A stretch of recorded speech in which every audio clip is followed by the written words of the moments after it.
It's a nice transition from the case study that Martina presented to Bahanur, because what I see in the video that the Wargo was a case for social work, social enterprise, social inclusion, for policy making, and also for local employment. And I think this leads to Place City and Bahanur and the business case of placemaking, not in one, not in two, but in more cities. So Bahanur, Place City business cases.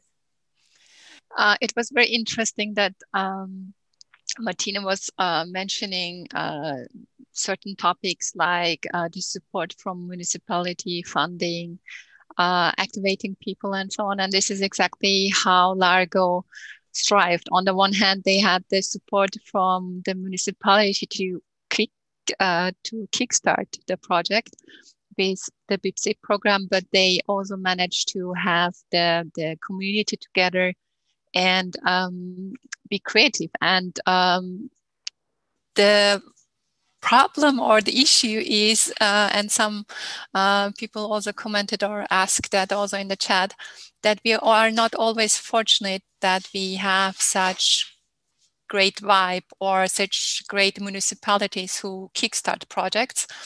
And I think therefore this Place City project is very important to gain insights. How can we do this and make it for more placemakers, more community workers, for more social benefits possible to find space, to develop space, to change space according to our needs, which change anyway. I'd like to take you a little bit through our project. Place City has two bases. One is in Oslo and one is in Vienna, where we try to find solutions to urban problems. And while we do that, try to understand what is the ecosystem of placemaking in both cities. Are there examples which we can learn? Are there tools or approaches, models which we can extract and share with a bigger community? Are there things, gaps which we should fill and maybe think as urban planners also or architects to make sure that we don't leave anyone behind who wants to improve this society or the places for the society. So we have a very diverse partnership. We have on the one hand urban planners like Superveen, we have bottom-up initiatives like Nabolagshagar in Oslo. Angewandte is a university in Vienna which has totally artistic and social approach to such projects. We have the cities on board, the city of Vienna and also the city of Oslo. We have Stipo as a partner who does placemaking since decades, and they have a wide range of tools already and worked with many municipalities or in many neighborhoods. And Placemaking Europe, which links me to Laska, is that we are sharing or having part in the same network, and the aim is really to support each other and give each other the possibility to learn and to act and to demand the same things. BITS Belgium's business improvement districts, I think, is very important also for Martina's case, that we have to also consider that we need to grow together and also create opportunities for all kinds of stakeholders. And I'm working for Utopian, and I'm happy to be the project manager to lead and bring all those partners together with their different approaches, issues, challenges, processes. And it was for 2 years now, 24 months, an interesting process. We learned a lot, we tested a lot, we evaluated tools. We are sharing them online, and I'd like to take you on a trip where we can learn from each other, and maybe you would join us in sharing your stories or want to learn from our story, or you just participate in all those events coming up in the next months. So In Floridsdorf, this is in a district in Vienna, we have the situation that it is a peripheric situation. And here the gentrification is different than presented by Martina or presented in the Largo case. There, the issue is not because it's a peripheric situation. We don't have this over demand from tourism or high costs for living or so. The issue here is that the district was always a small part of Vienna and almost outside of Vienna, and somehow in the last 20 years, most of the agricultural areas or fields are turned into affordable housing, which is Vienna known for. But the issue is you have the old citizens who have different perspective how this district should work. And then you have changing centers. And with developing the place for social housing, you have also newcomers, not in the mean of migrants, but new people in the district, which come plenty, thousands of people, and you have this stress, this situation that you don't have a center where you know each other, where you meet each other, but also these prejudices that the newcomers are newcomers. And so it is crucial, and this is one of the strategies of Vienna, to think more in plural centers, that the districts also should have a center, and not only the whole Vienna, the first district and the inner districts and so on. So this is a very big scale project to use placemaking in a way that we create ways which where people feel comfortable. And we had already all our plans how we want to improve these, implement things and so on. And then COVID happened. And first of all, of course, we were very shocked. But secondly, we saw that a municipality which reacts rather slow to needs or current issues suddenly had opportunities to have pop-up testing fields, like in this case with bike lanes. And we came to the realization this collective pandemic is also something which can bring us together, that we can collectively think about and find design solutions which address all those challenges. We had different episodes on and discussions with many different cities. How can we use the public space during the pandemic? And one important thing is the public life is, at least in Austria, and I assume in many other cities and countries as well, very damaged or under stress during the pandemic. And there are, of course, cities who don't have lockdowns or not so strict lockdowns like us. But the issue is, we also see it on the on news and so on. There are digital companies who make profit out of that, but on the basis of that, local shops close down, that local life somehow is threatened or limited.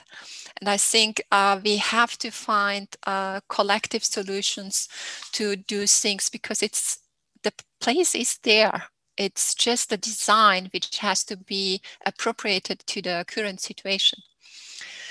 In Oslo, we are in a district which is, let's say, behind the train road, a district which has high criminality, high migrants, high poverty rates. And we are working in the school, which you see on the top, which has a very high dropout rates as well, because the school rates are not so good. The education probably is underrated.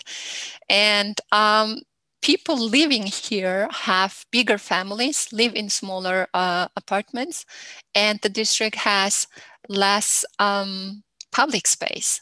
The big dot you see, the round one, is the prison, for instance. So there's not very much big spaces where people can encounter, and this is a difficult situation for youngsters.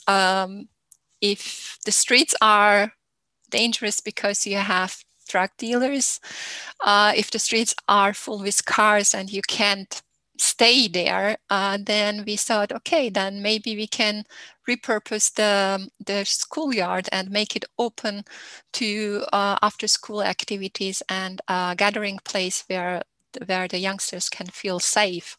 So we basically worked with the students from the school with different placemaking tools, from researching, analyzing, and actually then more or less redesigning items or objects for the schoolyard, so it is more welcoming, so they can stay after school too.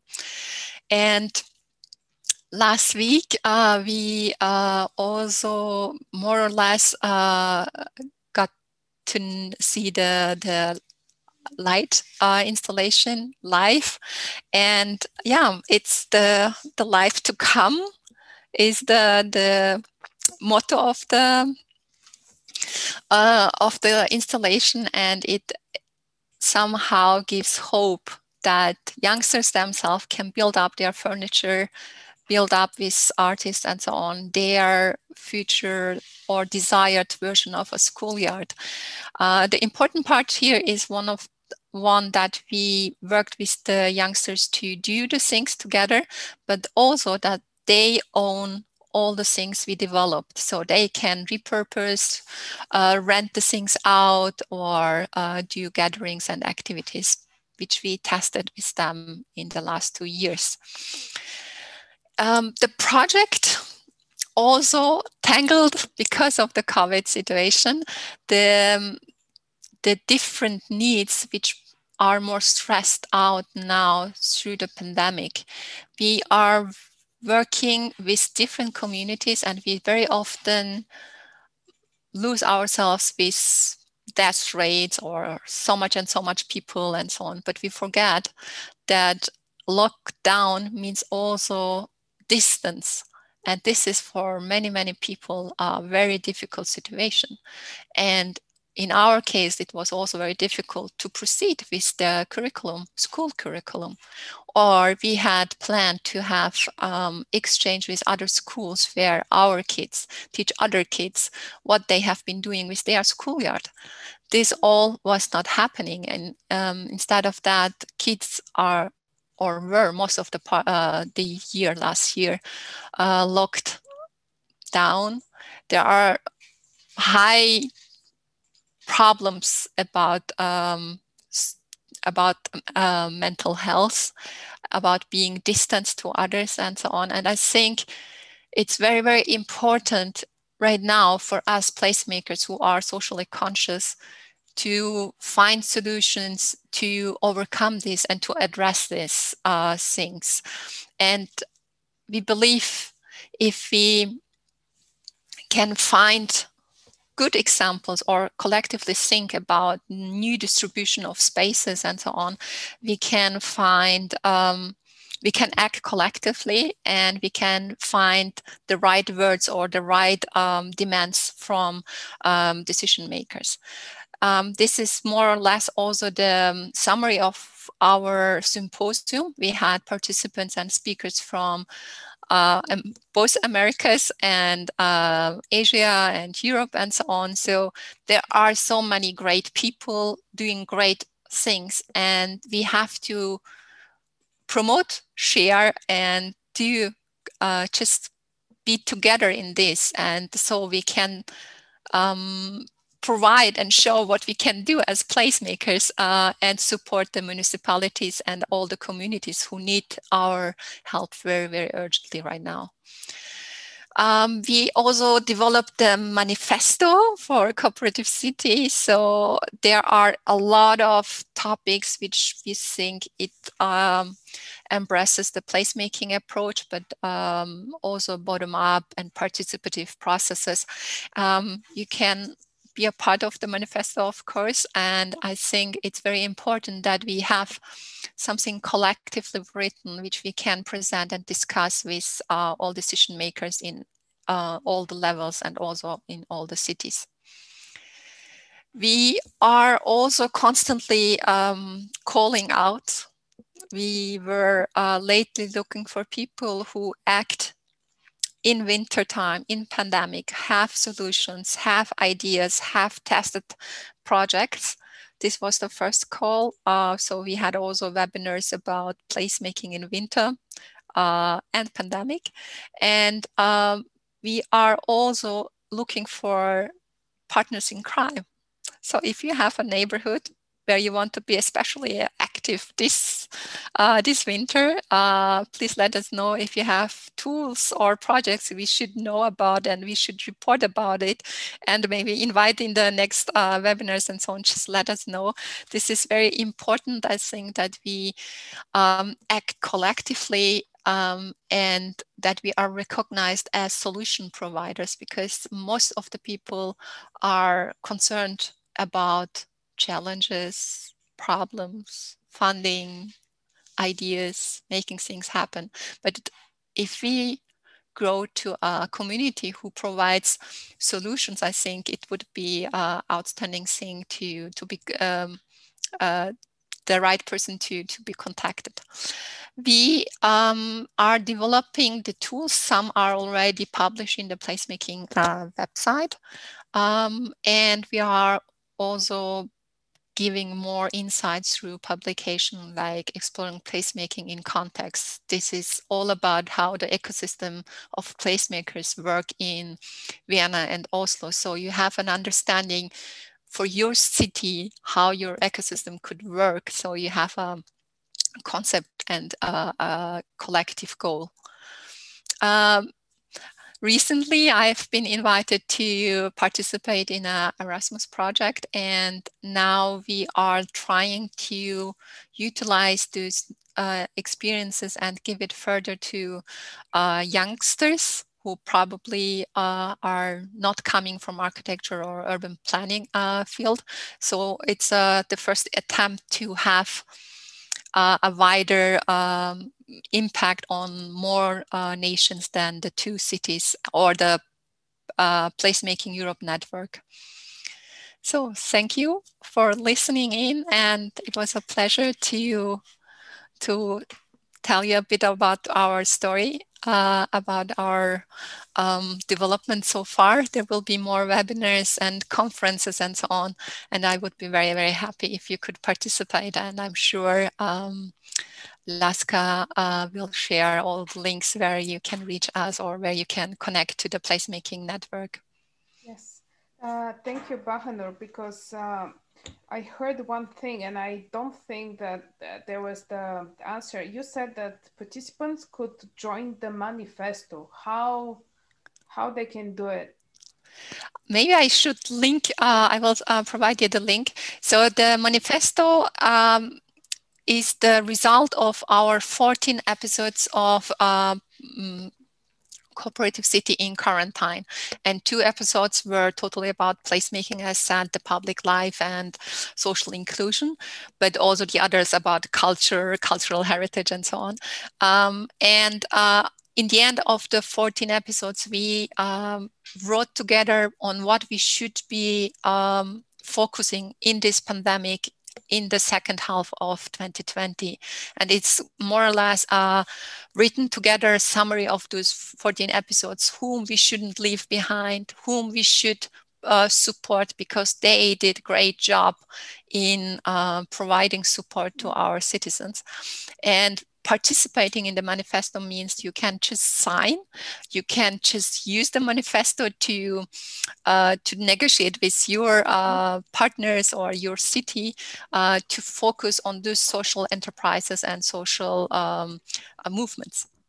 Okay, super. Thank you. Can you please share the link to the manifesto? And I saw that your presentation, all the links that you share, they're active, and we will share the presentations after the seminar. So please, there's, I saw at least 10 tools that you shared. So there's more to come. And now I would like to move actually to Krista. She had her coffee. I think it's already 8. So it's morning time for Krista and better block. And for the Europeans not knowing, because Krista, for us, at least for Bulgaria, a block means a tall building with many stories. And for you, this is the block of, it's the neighborhood. But Krista will share a little bit about the work of Better Block and how do they do placemaking for better neighborhoods. And thank you, Bahanur. Wonderful. Thank you all. Yes, the sun is up here in Dallas, so we are ready to start our day.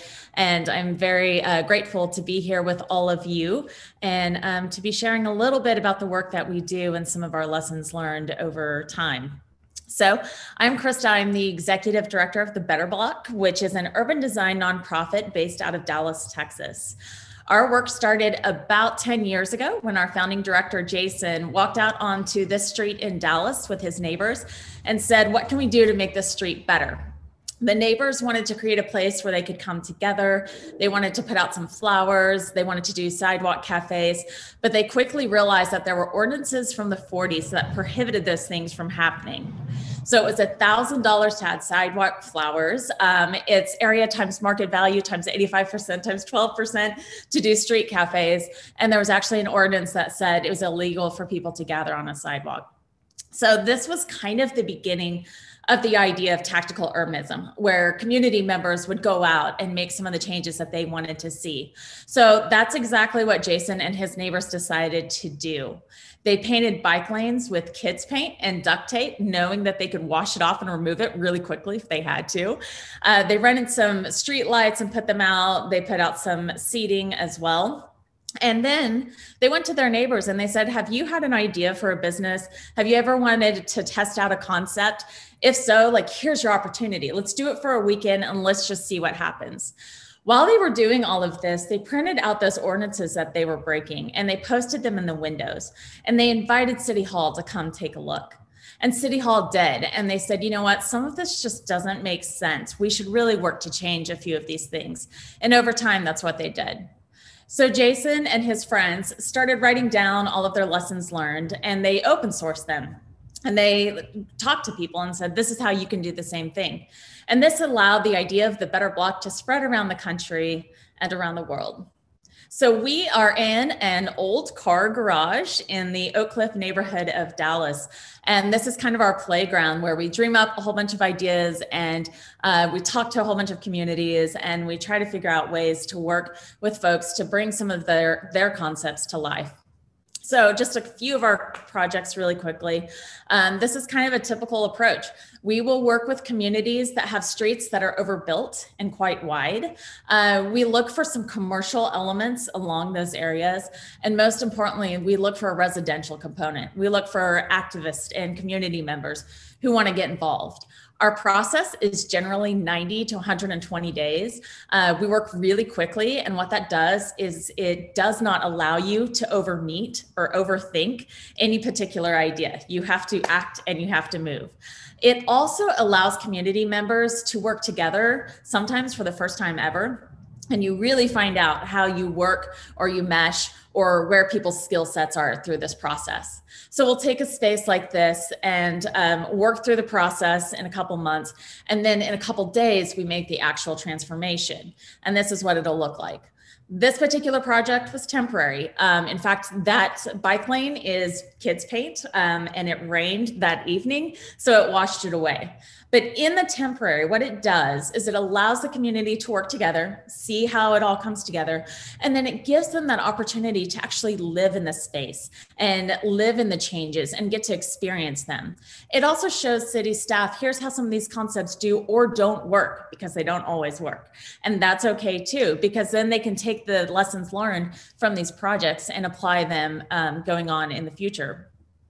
We're often asked to look at empty lots like this and think about how could we make this space more inviting. In this particular neighborhood, we had a lot of people, Italian folks. And so we were like, okay, let's create a piazza with hay bales and a whole bunch of dirt and flowers.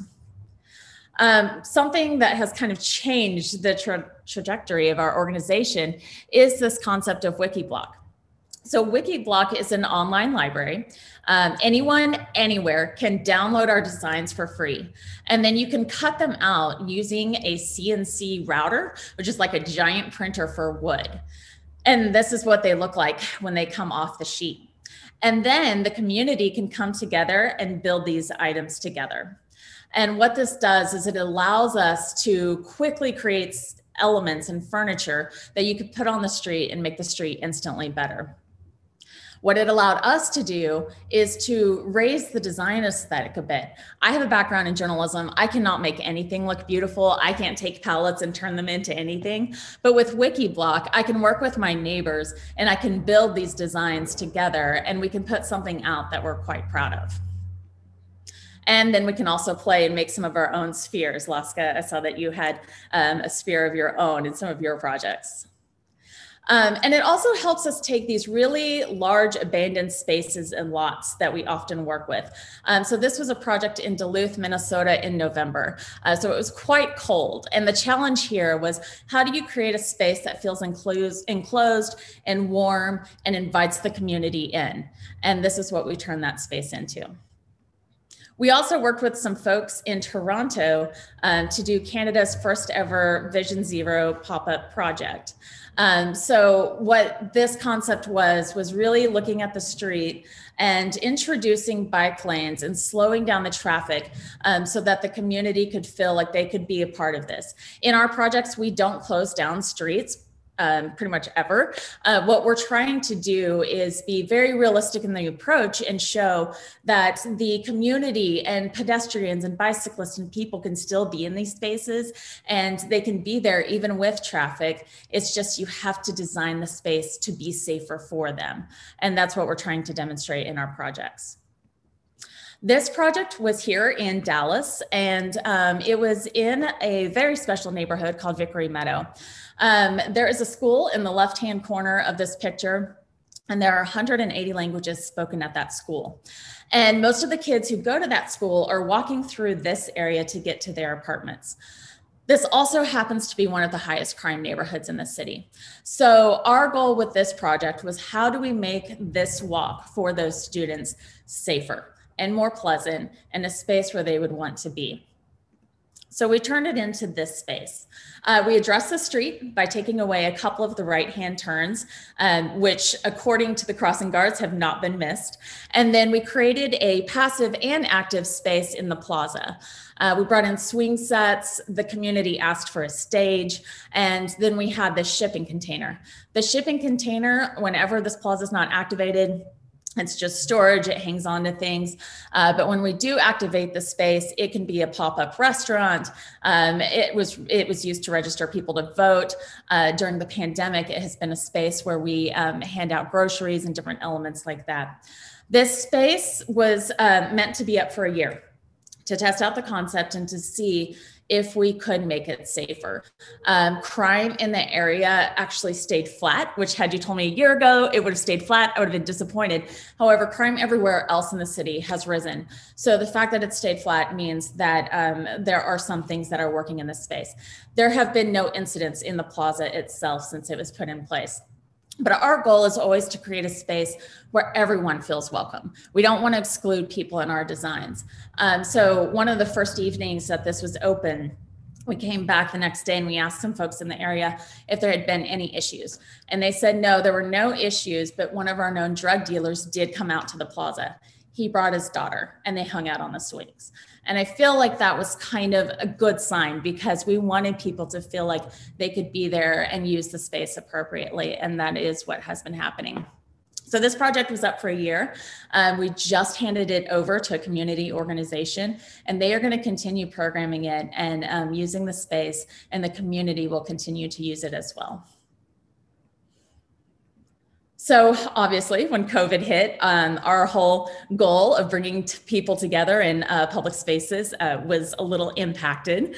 So what we did is we took that CNC router that we were using to make furniture and to help us with our bike lanes. We turned it into making face shields for our healthcare providers. And we're able to produce about 10,000 of these in the matter of a couple weeks. We worked with restaurants to turn them from restaurants into bodegas so that they could use the produce that they were still receiving, but then they could sell it, and it would be a little safer for people to come shop because it was outdoors. And then we also did parklets. Parklets are simply taking a parking space and creating seating there and creating a space for people to be. This parklet is actually in front of our founding director's jazz hall. And it is the reason he was able to keep his space open and able to survive the pandemic. And then we also worked on creating slow streets, open streets, shared street initiatives here in Dallas and Kansas City, and with some other spaces as well.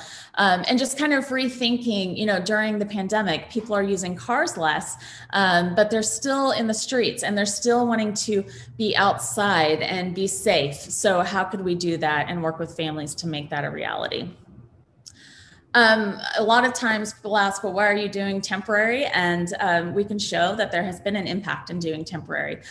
The first thing it does is it brings community members together. There is a lot to be said about allowing someone to paint in the street and giving people that opportunity to make these changes and see what they could look like.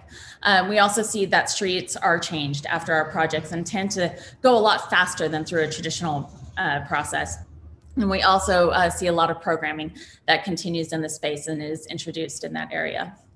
So I wanted to leave you with a few lessons learned. I've been with this organization for 5 years now, and I have a few things that I have learned, though I am constantly learning every single day, and I am learning from community members, and it's the best job because I get to do that. But one thing is the beauty of temporary. Temporary tends to erase the fear of permanency. There is a lot of anxiousness and nervousness around the idea of change. So when you do something temporarily, it gives people an opportunity to experience it and then to provide feedback on that experience. And you have to listen to that feedback and incorporate it. So doing temporary really helps people as they're looking through what these changes could be. We like to highlight our neighbors. I don't think you all have a cheesecake factory in Bulgaria, but when we do surveys, we ask people what it is they would like to see in their neighborhood. And I am shocked at the number of times people say Cheesecake Factory. The Cheesecake Factory is this huge chain. It's a massive thing. Some people think it's good. I don't know, but that's not the point. What we want to do is we want to work with people like Val. Val is this person here. He actually was baking cheesecakes with his mom and in their home. And he eventually was able to start his own shop, and now he has several, and he's doing an amazing job selling his cheesecakes. How do we help people like Val give them a chance to test out their concepts and to be a part of the community? We want to uplift the entrepreneurs and the businesses and the people who are already there in the community and a big part of it, and give them a chance to test out their ideas. Programming is also very important, and programming that is of the community, reflects the community, and done by the community. So how do you find some of these ideas? And a lot of times it's simply asking people, and it's simply giving space over to people and saying, do what you want to do here. And I joke that sometimes we do build for Instagram. We do believe that by creating playful, fun places that people are proud of, they're going to show them off, and they're going to want to invite their friends, and they're going to want to be a part of this community and share what this space looks like. So yes, sometimes we do build for Instagram, but most importantly, we build for love. A lot of times when we're doing our work, we're asked, well, what about the homeless? What if someone comes in and destroys the space? What are we going to do? We tell people that we build for love, not for fear. And we build for the community who's there and not all the what ifs that we come up with. And by doing that, we can create spaces that are for everyone and invite everyone in. So thank you so much for your time, and I will turn it back over to the team. Thank you. Yeah, I was scribbling all the time, and thank you for this presentation. And because we have the one burning question, but we are also entering the Q&A section of our meeting. I'm trying to gather my thoughts now, because Build for Love is just, in my head. I need to get out of it.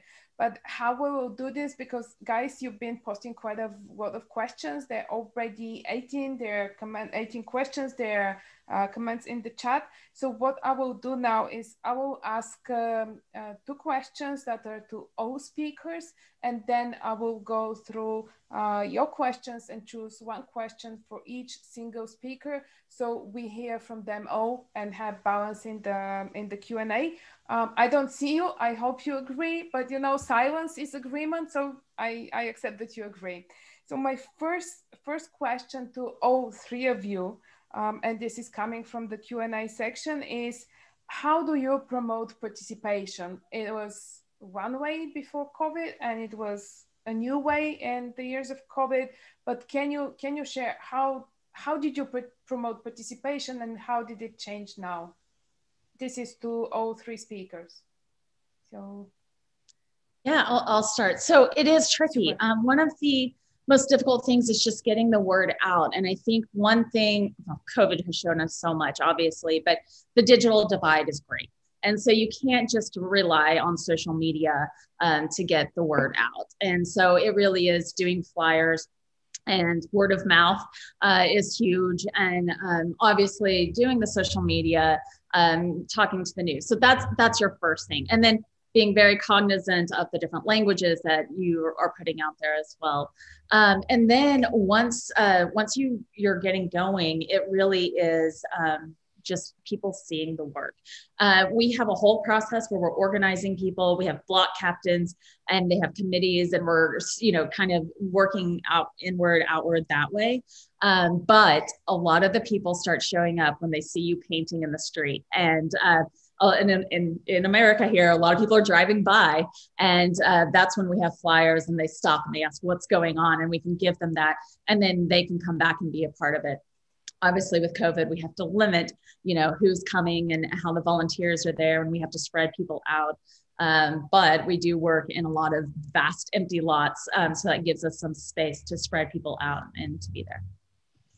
Thank you. Martina? Thank you. Well, basically before COVID and after COVID, what changed is that a lot of the small places in the district had to close, unfortunately, but new are coming on their place because now the rents are lower. What about the people? We had the festival, our KvARTal means quarter. We had the festival between the 2 lockdowns in Bulgaria. So it was the lockdown in March and then the lockdown in winter. And our festival was just on the border between. And we were thinking rather to do it, rather not. And we made an event that we said to everybody that we are not going to have big stages to gather people. But what we do is even people cannot enter any of the shops, but they can see the program through the window. So something like a open window festival. So everybody could walk around and look through these windows. If they want, they could enter, of course, one by other. But most of our events stayed open. Of course, it is for us, it's very important to bring people not only in the district, but to bring people to these exact places, because to support the local business and the people that are here. So that's why they could walk through the windows, they could enter, or they could just see what is going on from out without entering. And we had the streets and we had the people on the streets. And even though everybody was starving for air and wanting to be out, we were trying to be, careful with the crowds of people that they were out. Of course, it was difficult, but, to have 10 people walking on the street. No, we had 100 people walking on the street. But we were, of course, we had, of course, after the festival, we had several walks around the district through video. We had an architectural and archaeological walk They are our partners. They had a walk around through video also. So it's like a video tour. You get to know about the history of the district. And this is how we did it. And we hope that when it ends, the ones that are very bad will stay or new will come. So. Okay, thank you, Martina. I think it depends really in which context you are working, and in our project it's very obvious there are different scales, and that means also different engagement is needed. For instance, for the centrality concept, you need a kind of like a vision, and this is something which is very difficult for citizens to envision that they can participate and design, co-design how the streets will look in 20 years, hopefully. So testing out things means also a little bit the budget. That means the administration or someone has to provide you the money to test things out, to buy the material, to do things and so on. And we found out also that the mentality in the community is very, very different. So if you are working in a society like in Vienna, where you have pretty good service from the municipality, people expect you to do that, not that you ask them what to do. So those are some kind of cultural barriers which are tricky, and I believe one important ingredient of participation is to be there for a long term. So in Vienna, we are working with urban planners who are not placemakers, who are not always here. We are working with the university, who have 1 year this project, 1 year this project, and so on. So it's kind of like different. Whereas the area or quarters management is always there. They have a good connection to people living there. For instance, people who are in pension and would probably have more capacity to do stuff or to occupy or to use places. And it also matters if you, how the timely use of the neighborhood is, because it's a peripheral situation in Vienna. People live there, but they work somewhere else. They shop somewhere else. They go for dinner somewhere else. So it's somehow much more different than in a neighborhood where the radius to go during the day is not so big.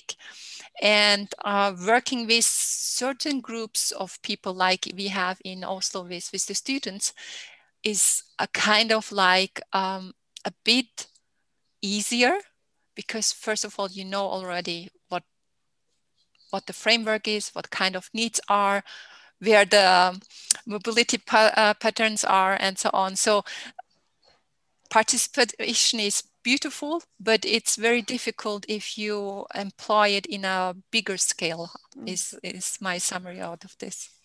Thank you. Thank you. And then we had a question, there are questions in the Q&A to Krista. Can you share the survey? If yes, maybe you share in the chat box, if it's public and in a link.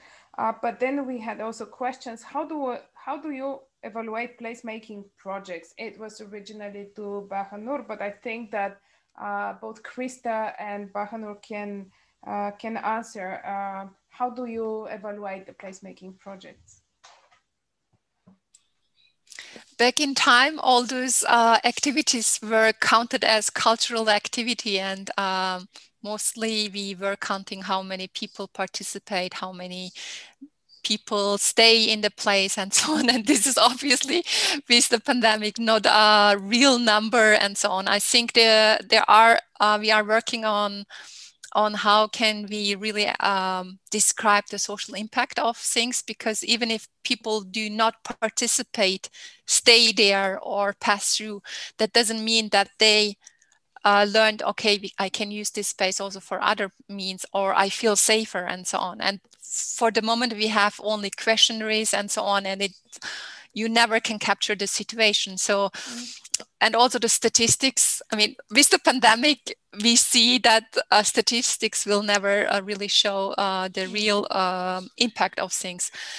So we are working on this. It's really difficult. And we had many discussions and webinars where placemakers asked us for help to evaluate places. But emotional mapping is one of the things when people feel more, the place is more nicer, they feel more safe, they feel more welcome, they feel that belongs to them, is a part of them. So we have to create more tools like this and try to find also mathematics which work also with little amount of people and not, it can't be only the quantity, I think. Thank you. Krista, in your case? Yeah, so actually Gail has created a great quality of life study.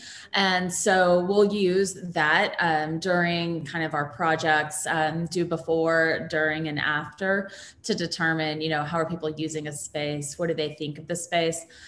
We do surveys and follow-ups with folks. You know, again, it kind of depends on the community, because that Vickery Meadow project I was talking about, I was working with a local group, and we were doing a survey, and they work mainly with refugees. And so we were doing gift cards to have people fill out the survey. And they told me, you know, a lot of our clients, the refugees that we're working with, they're just not used to sharing their opinions in that way. And so we kind of tweak it depending on the community and the relationships there and the people there and how they feel most comfortable in telling us, you know, what their thoughts are and how they're feeling in a space. So I feel like how we measure impact and how people feel about a space is constantly evolving, and we're constantly learning and trying to find different ways to go about it so that we're meeting people where they are and not just kind of doing what we think is best all the time. Okay, thank you. And to all three ladies, I was browsing the questions, and their questions, of course, on funding. So just basing on one of the questions, there was a question, how do you find funding for these projects? And it was during the time of Martina's presentation. And there's a second question, how did you address and convince supporters or funders that this project could successfully address social challenges? So my question to the three of you again is, how do you find the support for the projects in terms of financing and in-kind projects and in-kind support, sorry?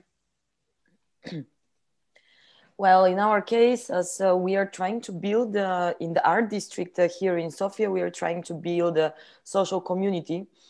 That's why we wanted to be independent. As I have said before, the previous project in front of the railway station, where were these 140 abandoned spaces, it was a municipal place. So whatever we do, we had to be with the municipality. And here in the district, it's us, the people who live, the people who work here, and the people who have some business here. So that's why with the idea to be totally independent, in the first year, we were a group of people that we had a designer, we were mostly volunteers. So we had everybody, we had a designer, we had a PR, we had other people who supported us. But for the next year, of course, this is not a sustainable project to be a full-time volunteer. That's why and also it's not enough on creating a festival and the other events. We made, what we did during the festival, everybody, there are 3 types of fee that everybody can participate. So the people actually who participate and who are written, they paid a small fee in order to support our organization. Rather, this money go not only for supporting the people that work, but also, for example, making some small changes or some small installations. What we found, because for many years doing this ourselves and not collecting money from the people who are interested in. The people got used to this, and for example, we started this a year and a half ago to ask them to collect money because we want to make a normal event and normal things, and so everybody to be interested. And not all of them decided to give a 25 euro. You know, we are speaking about restaurants, about bars. Even, you know, when I go to eat to support them, I leave more money or whatever. So, but they said, no, it's crisis, it's COVID, it's whatever. Every time there is something. And when the festival is going on, of course, they're full with people there. And this is not cool. And now we are thinking how to avoid this, because the ateliers next to them, the two ateliers, are giving more money than a restaurant, and the restaurant is full during the festival. So it's a little bit of complicated. But what we saw in other countries, in other projects like this, is that, of course, it's up to come, that the ones who are not participating and supporting the idea with money, you know, small money, they have a wall where they put like, these are the people who didn't pay this year, so the people to know. So we are thinking of how to make this with the less damage, but at the same time, you know, to keep the others cool, because it's not cool for atelier for shoes or for whatever to give twice price than a restaurant that is making this much easier. And so this is the one thing we are collecting. We started to collect this money from everybody. Truly, it's all transparent, so everybody can see where they go and for what. And then the second thing is we are always looking for sponsors, because we are, as I said, independent. We do not dependent of any municipality or whatever. And we are looking for sponsors, and a lot of sponsors are interested to participate in open events, in open festivals.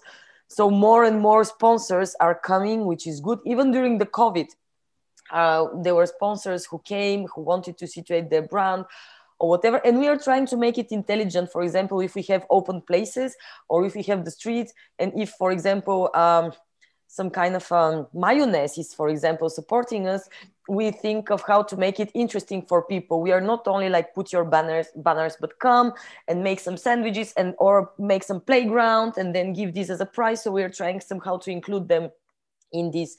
And the third point of funding is project-based. We applied, like, how to say, project-based. So we apply for funding from the municipality. So we can cover the other prices. So basically, these are the three. And also the municipality, the local municipality, even when we are not applying for a project, they are supporting us, because to close a street in Bulgaria, actually you need to pay. Even if the municipality wants to close the street, the local municipality should give this money to the main municipality. And it's again about money. And they support us also by paying this money from the one pocket of the municipality to the other. So we can have these free streets that they're actually paid. So these are the three. Thank you. Thank you. And Krista, now to you, because there's also one question. How does Better Work fund its operation? Does it charge consulting? How many people work there? That's many questions, but if you can take the general approach of funding the projects, and then a little bit details on how Better Work operates. Yeah, so we are kind of an unusual nonprofit in that we are mainly fee for service. So generally it's a municipality or a foundation or a donor who is supporting the work for us to do a project. It is tricky. Someone asked, how do you convince funders? Here in Dallas, I find that it's really difficult because a lot of times people think that we're just beautifying neighborhoods. And while beautification is part of it, as you all know, there are a lot of systemic issues that you can address when you're looking at the infrastructure of a city or the way it's been designed and built in the past. So it takes a lot of education. And so there's the slow game where you're just talking to people, you're educating. And again, through the demonstration, you're showing them what we're talking about. And that goes a long way. But it is difficult also to get people to fund something that's not going to last forever. or even for a couple years. So it is a tricky game. I have not figured it out 100%. We are very lucky to be able to get to do what we do, and to be able to work with the supporters who come alongside us and fund that. So I'm sorry, that's not a great answer, but the more of us who are out there talking about what placemaking can mean for communities and for society, just the more people will start to understand that. And so we all have to be advocates in this work so that we can all make it happen. Great. And Bahanur, do you? Totally agree to Krista. We have to be aware, and we have to communicate, and we have to participate. We have to empower people to do placemaking, even if we don't have the time, the capacity. We have to allow this. Otherwise, it will be left to the goodwill of some people who might do something in favor for people, might not, we don't know. But if we really want neighborhoods, build environments in which we feel safe, where we can leave our kids to be themselves and so on, we have to empower and enable people to placemaking and be active, to talk through arts and so on. And I have shared publication which we recently made. It's more indoor places, but also applicable, of course, for outdoor projects. We have been scanning throughout Europe. We don't have so many examples from America or other continents, but maybe it's also useful for people who are not living in Europe. We found people who do projects with crowdsourcing through blockchain, but of course funding and so on. Even if there is a small budget from a government who wants to improve the resilience, who wants to improve the well-being of the citizens, who wants to do something social for their citizens, or who want to rebuild a traffic junction or something like that, team up with others so you can have a kickstarting financial contribution. So you can experiment, you can show, and that's also something we have to unfortunately probably say, until you are known for what you are capable of doing, those projects mean also a little bit self-exploitation, unfortunately. So it's not something you can just decide overnight. You have to prove what you can do, that you have to show what you can do. And with time, if you have a portfolio, if people like you, there are multiple ways how you can get private funding or from people who really want you to change something, or you can concentrate on, like Krista did, that you have a certain amount where you are active, and this is somehow measurable, how much that can cost or would cost and so on. So those tools are very, very important. We have been seeing in the placemaking publication in Oslo, also in Vienna, that placemakers are using crowdsourcing or really having a package. I will be working for you, or we will be working for you for 3 months. This costs so much, and we will do this all together. We will be the facilitator, and in 3 months you have something on your hands, on your side, on your street, and so on. So in some cities, in some countries, there are public funds.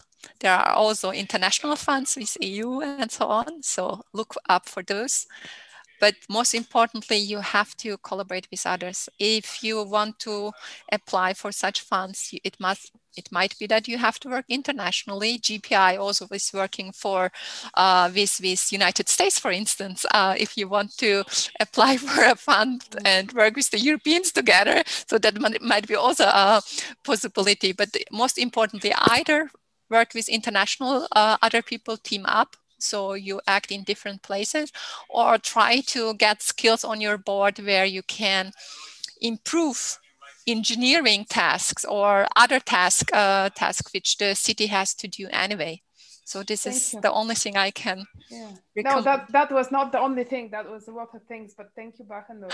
And because we are well over time, even well over the planned over time, I would like, there's more questions. What we will do, we will leave the Zoom open. I will close the meeting in a minute, but we will leave the Zoom meeting open so you can, the speakers can check the questions in the Q&A and they can answer to you.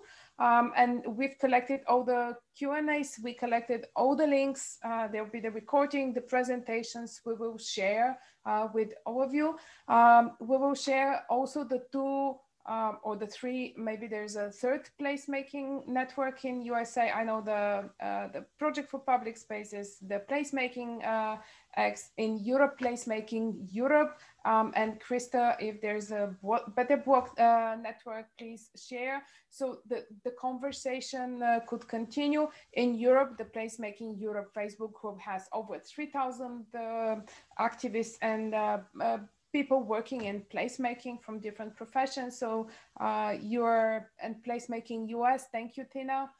So there's many places where we can continue to be together. I take this chance to thank our speakers. It was great. You know, sometimes it's very difficult to be the moderator because you don't use your envelope, but you use a notebook, and all the ideas are in your head, but your role is to facilitate. I thank all the participants. I hope that you have all the ideas that you can gather. You know our speakers, you know the networks, continue asking questions, and there will be a short survey coming after this Zoom webinar. Please share with us your thoughts so we can improve. And last but not least, if you're interested in placemaking for littering prevention, on 4th of February, we have another webinar where we have Keep America Beautiful as the speakers. We have, and Carrie, help me to pronounce the name, a researcher from the Netherlands, Kees Keizer. Thank you. And then we have a really great set of speakers, and also my European placemaking board member, Vivian Dumpa from Greece, facilitating this one. We hold this webinar for the Regions and Cities Conference organized by European Commission, and we want to hold it again. So please follow us and sign up. And once again, thank you for being with us for this already 105 minutes. And thank you again to our great speakers and presenters.